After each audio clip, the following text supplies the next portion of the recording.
బుల్టెలో మరో బ్రేకింగ్ చూసినాం. పెద్దపల్లి జిల్లా రామకుండం పిఆర్ఎస్ అభ్యర్థులకు కొప్పుల ఈశ్వర్ ఫోన్ చేశారు.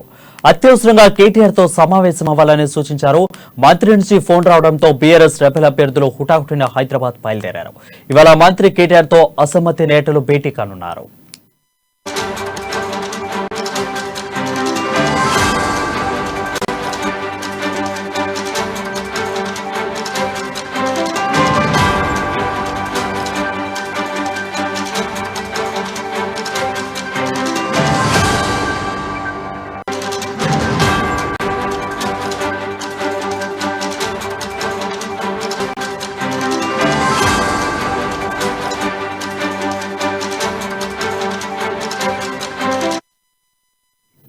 బ్రేకింగ్ చూసినాం. పెద్దపల్లి జిల్లా రామకుండం బీఆర్ఎస్ అభ్యర్థులకు కొప్పుల ఈశ్వర్ ఫోన్ చేశారు.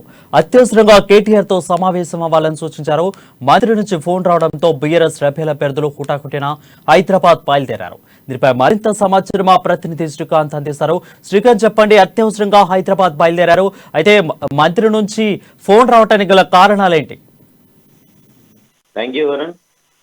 రాష్ట్ర వ్యాప్తంగా రామగుండం రాజకీయాలకు ఉత్కంఠకు తెరపడే దిశగా కూడా ఈ రోజు జరుగుతుందని చెప్పొచ్చు. నిన్న సాయంత్రం మంత్రి కొప్పుల ఈశ్వర్ నుండి బీఆర్ఎస్ అసమ్మతి నేతలకు ఫోన్ కాల్ వచ్చింది. హుటాహుటిన హైదరాబాద్ బయలుదేరాలని కూడా మంత్రి ఆదేశించినట్టుగా మనకు అందుతున్న సమాచారం అయితే ఉంది.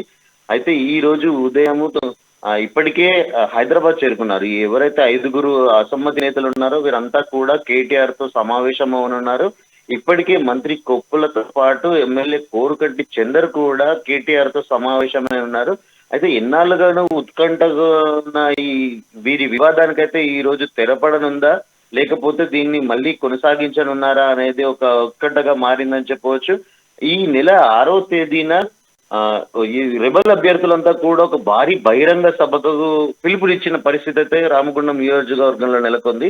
దీనికి గాను మంత్రి ఎంబడే అంటే వారిని ఆ బహిరంగ సభను రద్దు చేసుకోవాల్సిందిగా సూచిస్తారా, లేకపోతే మరి ఇంకేదైనా ప్రత్యామ్నాయ దారులు ఏమైనా చూపిస్తారా అనేది కూడా ఒక ఉత్కంఠనైతే నెలకొంది. వారు అంటే ఇదంతా కూడా రామగుండంను అంటే ఎన్నికలు సమీపిస్తున్న తరంలో అసమ్మతి నేతలు అన్ని చోట్ల కూడా అసమ్మతి నేతలు తమ గళం వినిపిస్తున్నప్పటికీ రామగుండంలో ప్రధానంగా ఒక్కరిద్దరు కాకుండా 5గురు సభ్యులు ఎమ్మెల్యేకు వ్యతిరేకంగా పనిచేస్తున్నారని చెప్పేసి కూడా ఒక పెద్ద అసమ్మతి రాగం అయితే వినిపిస్తున్నారు.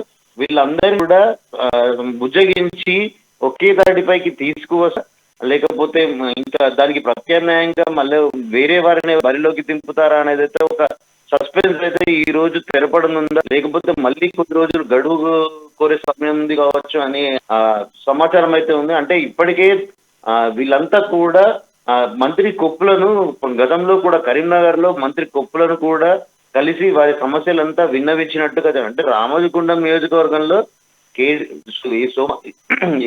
కోరుకంటి చందర్ తప్ప మిగతా ఎవరిని టికెట్ కేటాయించినా కూడా మేము గెలిపించుకుంటామని హామీ ఇచ్చిన పరిస్థితి అయితే నెలకొంది.